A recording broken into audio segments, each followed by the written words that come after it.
कि जो पिटिशनर है नंबर 1, उसमें एक आदमी वो है जो उनका बेटा यूपी गवर्नमेंट का स्टैंडिंग काउंसिल है, और उसमें जो पार्टी बनाई गई है यूपी गवर्नमेंट को बनाया गया।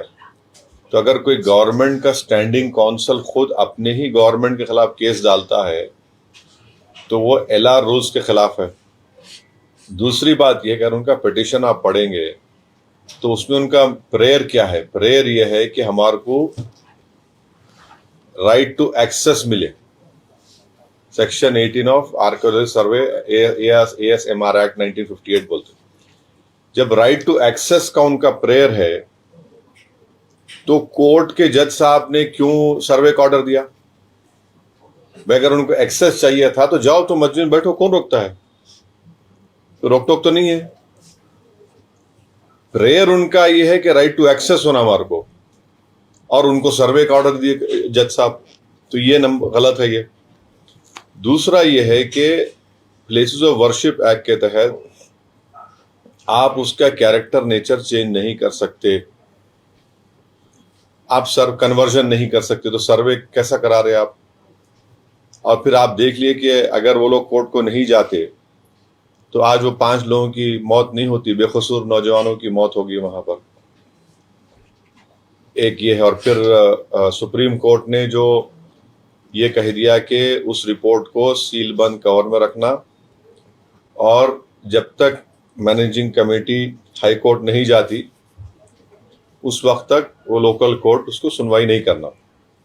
और जो oral observation chief justice of India के हैं, जो वो ASG को बोल रहे थे कि गवर्नमेंट न्यूट्रल रहना चाहिए, कोई गड़बड़ नहीं होनी चाहिए, ये उन्होंने कहा। अब आपका दूसरा सवाल जो गरीब नवाज सुल्तान हिंद के बारे में है, एक बात बताइए, 800 साल से वो दरगाह है। अलाउद्दीन खिलजी की जब हुकूमत थी तो उस जमाने में 12th सेंचुरी में दरगाह शरीफ है। 12th सेंचुरी में गरीब नवाज का विसाल हो गया। 13th सेंचुरी में अमीर खुसरो, आप लोग जानते हैं अमीर खुसरो रहमतुल्लाह, उन्होंने किताब लिखे थे खजाइने फुतुहा, उसमें उन्होंने दरगाह का जिक्र किया। और फिर 800 साल के बाद आज आप बोल रहे कि नहीं वो दरगाह नहीं है, क्या बचेगा भाई? फिर कुछ तो, यानी वो दरगाह शरीफ जो है, पूरे 2 हमारे नेबरिंग कंट्रीज का ऑफिशियल डेलीगेशन हर साल वहां पे आता है, और फिर हर प्रधानमंत्री वहां पर चादर भिजाते उर्स शरीफ के दौरान। ये कहां रोकेगा, कहां ये?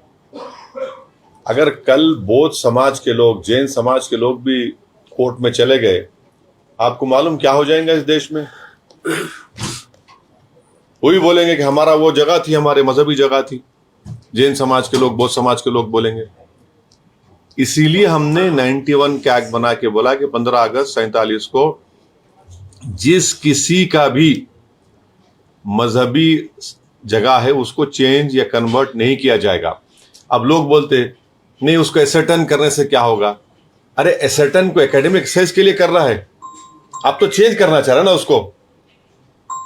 चलो कोई एकेडमिक एक्सरसाइज के लिए नहीं, एकेडमिक एक्सरसाइज नहीं है, एक्सरसाइज इसलिए कन्वर्ट करो उसको, उस जगह को बदल दो, और जुडिशियल प्रोसेस से उसको वो मौका मिले। ये गलत चीज है। अब उस केस में ministry of minority affairs party है। अब मोदी सरकार क्या जवाब दाखिल करेगी जबकि वो खुद चादर भिजाए?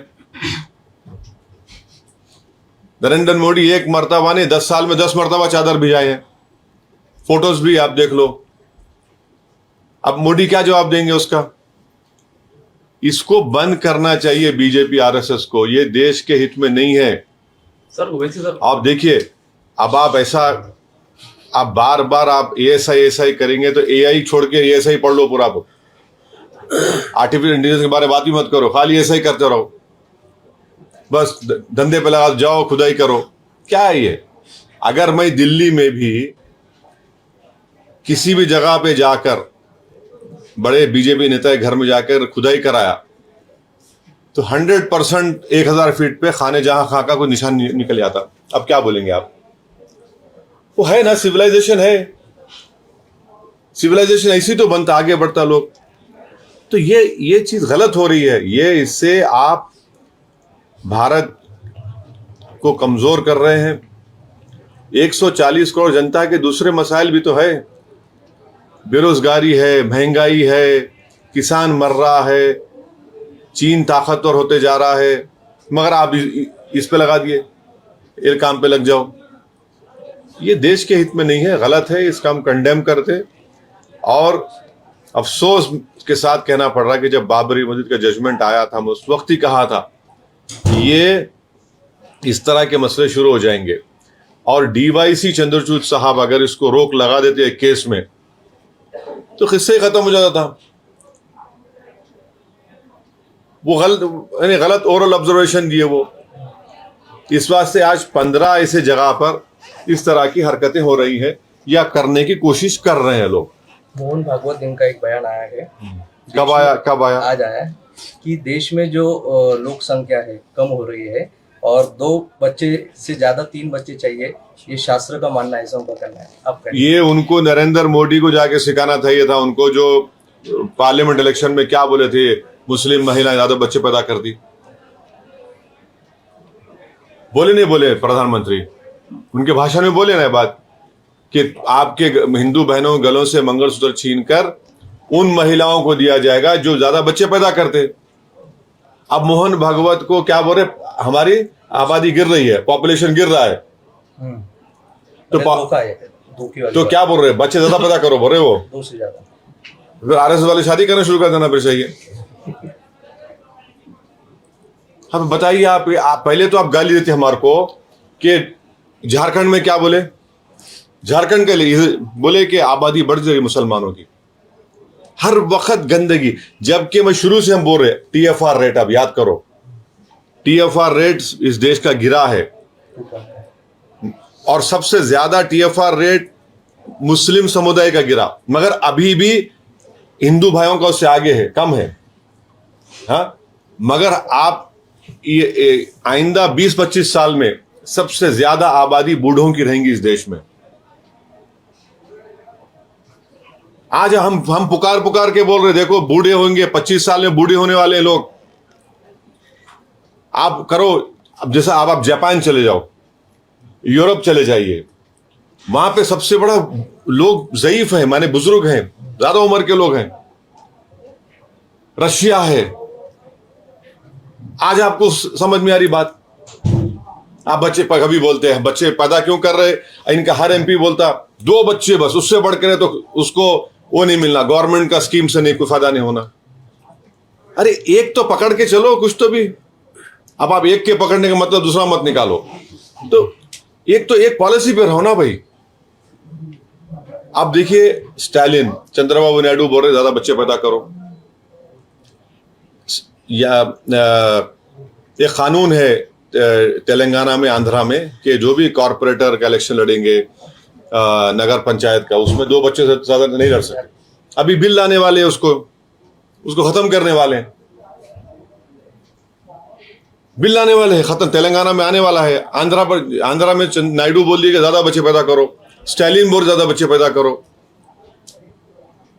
ये लोगों को समझ में आता ही नहीं ना, खाली एक ही दिखता उनको, बस मुसलमान वो सा करो, वही कर रहे।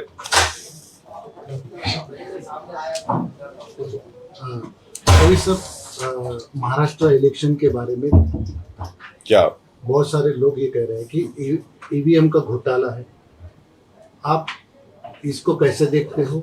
और ये वाकई में, जैसा औरंगाबाद में आप भी देखे हो, आप घूमे हो, यहाँ पर पैसा ज़्यादा चला है, क्या आपको लगता है क्या रीज़न है जो इतना लैंड इसके ऊपर जीत के आई है बीजेपी? रिजल्ट आया नहीं, एक तो ये कि एक वीडियो आप तमाम ने देखा कि पोलिंग के दिन एक बीजेपी के नेता के तरफ में कम से कम 100-150 महिलाएं खड़ी हुई हैं और अपने हाथों से पैसे बांट रहे हैं।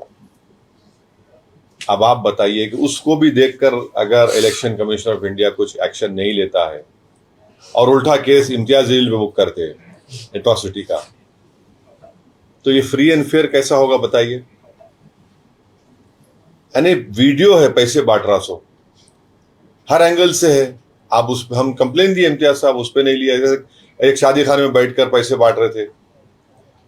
तीसरी बात यह कि इलेक्शन कमिश्नर्स का और कमिश्नर का जो अपॉइंटमेंट है वो गलत है। कैसे? सुप्रीम कोर्ट ने जजमेंट दिया था कि प्रधानमंत्री, leader of opposition, chief justice of India, ये लोग मिलकर बनाना।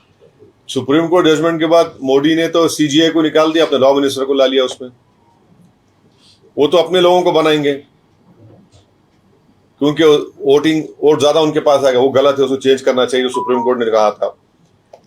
चौथा ये है कि वीवीपैट का 100% काउंटिंग होनी चाहिए। अभी आप सिर्फ 5% करते, 100% करो ना काउंटिंग, कौन रोक रहा आपको? बैलेट पेपर और देखिए, छठी बात यह है कि अगर कोई चुनाव में कोई बोलेगा धर्म युद्ध, कोई बोलेगा वोट जिहाद, उस पर भी कार्रवाई नहीं होती है। कोई बोलेगा फतवा या भगवा। अब जो फतवा दिए उनको तो आप लोग भूल गए, उनके पास जा रहे नहीं आप, उनके पास जा रहे नहीं आप लोग। तो ये तो ठीक नहीं है ना। तो इलेक्शन फ्री एंड फेयर होनी चाहिए। फ्री एंड फेयर जब नहीं होगा तो फिर तो फायदा उठ जाएगा, उठा लेंगे। और फिर जितना जो पैसों का जो झोलझाल होता है उस पर रोक टोक होनी चाहिए। रोक टोक ही नहीं हो रही। कोई खड़े होकर पैसे बांट रहा है पोलिंग के दिन। आपको बोलना है फ्री और फेयर इलेक्शन नहीं होना। नहीं, फ्री एंड फेयर के लिए जरूरी है कि अगर वो शख्स पैसे बांट रहा है तो उसके खिलाफ केस बुक हुआ। केस भी बुक नहीं हुआ उसके खिलाफ, उसके आप ना इंक्वायरी ऑर्डर करते, ना आरओ बोलता है कुछ। भाई आरओ क्या कर रहा है? औरंगाबाद सेंट्रल का आरओ, ईस्ट का, उसको तो दिखना चाहिए ना कि भाई हो रहा है। तो उसका तो काम है आरओ का। आरओ साहब क्या किए? आरओ साहब कुछ नहीं किए। सीओ साहब का काम था, ईसीआई का काम था, कुछ नहीं हुआ है। अब ये जो डिबेट हो रहा है कि ईवीएम चाहिए या बैलेट पेपर चाहिए, क्या चाहिए, ये डिबेट अब देखेंगे आगे क्या होता है। मगर इलेक्शन कमिश्नर्स के अपॉइंटमेंट में जो प्रेजेंट बिल, जो कानून बनाया गया मोदी सरकार तरफ से, गलत है। उसको सीजीआई को रखना चाहिए। सीजीआई को उसको निकाल दिया, लॉ मिनिस्टर को रख दिया आपने। अच्छा, वो तो फाइनल, उससे पहले एक कमेटी है, उसमें भी लॉ मिनिस्टर है। एक कमेटी है जो सिलेक्ट करता, एक कमेटी है जो फाइनल करके भी, जो पहली कमेटी में लॉ मिनिस्टर है, गवर्नमेंट का है ना, वो तो एग्जीक्यूटिव का आदमी है। महाराष्ट्र में सीएम का मामला 4-5 दिन पे उसमें फाइनल रिजल्ट निर्णय नहीं ले रहे हैं अभी। लेकिन आरएसएस ने ये कहा है कि फडणवीस के सिवा हमें कोई चाहिए नहीं, फडणवीस ही सीएम चाहिए, ऐसा उन्होंने भाजपा को कहा। अब उनकी सरकार है तो जाहिर है अपने आदमी को बनाएंगे वो लोग। अब हम क्या बोलेंगे? तो अच्छा है, आरएसएस ने बोल दिया कि उनका आदमी चाहिए उनको। अब बोलना चाहिए शिंदे को और अजित पवार को। सर, आने वाली मनपा इलेक्शन में एमआईएम की क्या रणनीति होने वाली है? अच्छी रणनीति रहेगी। हम लोग अभी उसके लिए तैयारी कर रहे हैं। मैं आया भी उसलिए था और आते रहूंगा। अच्छे तरीके से इंशाल्लाह अच्छा नतीजा आएगा। वैसे साहब, आप 16 सीटों पर चुनाव कंटेस्ट किए थे महाराष्ट्र में और एक सीट पर आपको जीत हासिल हुई, तो आप अपनी इस इलेक्शन में हार के इस फेलियर को कहाँ देखते हैं? हमने औरंगाबाद की दोनों सीटों में, धूलिया में और जो गोवंडी की सीट है वहां पर हमने बहुत अच्छे खासे वोट लिए। सोलापुर में, इन जगह पर हम लोग सेकंड आए। इम्तियाज साहब तो बहुत करीब आए, कम वोटों से कामयाब नहीं हो सके। तो जाहिर है कहीं ना कहीं हमको अपना भी कमजोरियों को दूर करना है और इंशाल्लाह हम लोग सबसे बात करेंगे, जाएंगे, बैठ के बात करके उसको कमजोरियों को दूर करेंगे। मगर ये जो सडनली जो बैठ गया ना ये आपका अगाड़ी, ये समझ में नहीं आया कैसा ये लोग बैठ गए एकदम ही, माने हाँ कोलैप्स हो गए एकदम वो लोग। उसका रीजन क्या है मेरे को तो वो लोग तलाश करेंगे, पर हम अपना रीजन तलाश करेंगे। आप साथ में नहीं गए तो अब ऐसा लग रहा है साथ में नहीं गए तो फायदे में रहे। जरांगे फैक्टर में काम करेंगे। हाँ जरांगे फैक्टर नहीं, हम तो शुक्रिया अदा करेंगे हमारे मराठा भाइयों का, हमारे मनोज जरांगे साहब का, हमारे दलित भाइयों का, हमारे हिंदू भाइयों का, हमारे वोट दिए। मगर जो हमारा कमिटमेंट है मराठा रिजर्वेशन के बारे में, हम उसके लिए आवाज उठाते रहेंगे। हम उनको जाकर बोल कर आए इम्तियाज साहब, हम तो बराबर उसको भी लड़ते रहेंगे, मराठा रिजर्वेशन के बारे में बोलते रहेंगे, सरकार से डिमांड करेंगे। सर, महबूबा मुफ्ती ने अभी एक इंटरव्यू दिया है संभल हिंसाचार को लेकर। उन्होंने भारत की तुलना बांग्लादेश से की है। जो आज बांग्लादेश में अल्पसंख्यकों के साथ हो रहा है वही भारत में अल्पसंख्यकों के साथ हो रहा है। देखिए, महबूबा मुफ्ती जो है बीजेपी के साथ मिलकर सरकार बनाई थी पहले, तो बीजेपी को बोलना चाहिए, इसके बारे में मैं नहीं बोल सकता। इम्तियाज ने अभी भाषण में कहा कि किराड़पुरे के लिए मैं अगर जा सकता हूँ तो अजमेर शरीफ के लिए भी जा सकता हूँ। तो इस मामले पे आप कुछ आगे चल के मोर्चा नहीं, आप अजमेर शरीफ के बारे में जो श्रद्धालु बोलेंगे या डिवोटीज है, उसमें कई गैर मुस्लिम भी तो है, नॉन मुस्लिम भी तो है। तो वो तो एक भारत के एक सिंक्रेटिक कल्चर का भी रिप्रेजेंटेशन है। तो इससे तो सबको तकलीफ हो रही है। मैं आपको बताने, अच्छा आज साहब अजमेर से दरगाह पे नहीं है, सलीम चिश्ती दरगाह पे भी केस पड़ गया। आपने ट्वीट किया। सलीम चिश्ती की जो दरगाह है वहां पे भी केस पड़ गया। अब आप बताइए, यानी कितना पुरानी दरगाह वो माने वो तो 400 साल पुरानी दरगाह है, वहां पे केस डाल दिए। तो ये तमाशा बना के रख दिए लोगों ने, ये गलत है। ये इससे देश मजबूत नहीं होगा। ये देश के हित में काम नहीं हो रहा। जो प्लेसेस ऑफ वर्शिप एक्ट है उसको फॉलो करने की जरूरत है। नहीं, संघ प्रमुख मोहन भागवत जी का एक वीडियो भी वायरल हो रहा है, पुराना वीडियो है। उन्होंने कहा था कि हर मस्जिद के नीचे मंदिर की तलाशी उचित अरे नहीं। बाबू, वो कब कुलाटी मारते नहीं मालूम आपको। अभी देखो, अभी बोल दिए बच्चे पैदा करो दादा बोल के। कल तक तो उन्हीं के लोग बोल रहे थे मुसलमान ज्यादा पैदा कर रहे, डेमोग्राफिक चेंज हो जाएगी। ये लोग आप झारखंड का वीडियो देखे, बीजेपी का उनका वीडियो देखे आप, झारखंड में जिसका इलेक्शन कमीशन रोक लगाया, देखे आप? देखना चाहिए आपको। उस वीडियो में बताया गया कि एक घर में हिंदू परिवार बैठा हुआ है, टेबल पे खाना आ रहा है, मियाँ बीवी है, हस्बैंड वाइफ है, 2 बच्चे हैं, और वो लोग आराम से घर में बैठे, घंटी बजती है घर की। जैसा डोर खोलते एक 50-60 मुसलमान खड़े हुए, पूरे टोपी बुरखा, और अंदर घुस के टेबल पे कोई बढ़िया आ रहा कैसा पूरे। वो उसको इलेक्शन कमीशन रोक करना पड़ा उसको। इलेक्शन कमीशन कहा कि बंद करो इसको। थैंकफुली इसे उस पर एक्ट किया। तो आप तो हमको दिखा रहे हैं कि हम लोग रिसोर्सेज खा जाएंगे, वो खा जाएंगे। अब मोहन भागवत बोल रहे बच्चे पैदा करो, तो हम मोहन भागवत जी से पूछना चाह रहे हैं कि बच्चे पैदा करने के लिए वो क्या लोगों को देंगे, क्या कुछ देंगे? अकाउंट में डालेंगे 1500 रुपए, जो बच्चे ज्यादा पैदा करेगा उसको 1500 बढ़ के मिलेंगे। सर जी, नहीं, औलाद पैदा करो कुछ स्कीम निकालेंगे क्या? सर जी, मोहन भागवत बोलती है कि बच्चे पैदा करो, लेकिन WHO का रिपोर्ट ऐसा है कि इनफर्टिलिटी का प्रमाण जो है तो वो पर्टिकुलर उनकी कम्युनिटी में ऐसा कुछ भी नहीं है। TFR रेट हर कम्युनिटी का गिरा है। सबसे ज्यादा TFR रेट गिरा है रिलीजन वाइज मुसलमानों का, मगर अभी भी हिंदू समुदाय का TFR रेट वो मुसलमानों में फर्क है।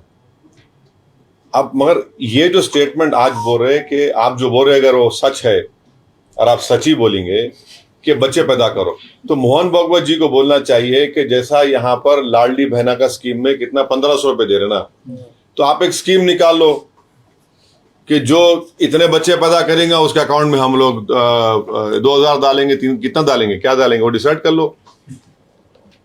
अब क्या क्या क्या बोलिए। नहीं आप पढ़ के सुनाओ भाई। आप देख लीजिए। नहीं आप बोलना मोहन भागवत ने कि दो से ज्यादा बच्चों की पैरवी बोले, जिस समाज का प्रजनन दर 2.1 से कम है वो विलुप्त हो गए, मतलब खत्म हो जाए। फिर हमको क्यों बच्चे पड़े हुए आप? माशाल्लाह से मेरे को 6 बच्चे हैं, मैं पहले ही बोल दे रहा हूँ। फिर वो आप लोग बोलेंगे, वो पीछे से बोलेंगे वो इसी ने ऐसा बोला, और उसके 6 बच्चे हैं। नरेंद्र मोदी के भी 6 भाई हैं, अमित शाह के भी माशाल्लाह अच्छे हैं। अब नहीं, मोहन भागवत तो जब उन्होंने अपने आदमी को बना रहे सीएम यहाँ पर, तो उनको बोलना चाहिए उनके आदमी को, भाई तू स्कीम निकाल ले बच्चेदार पैदा करने की, क्या है स्कीम बता दो। ठीक है।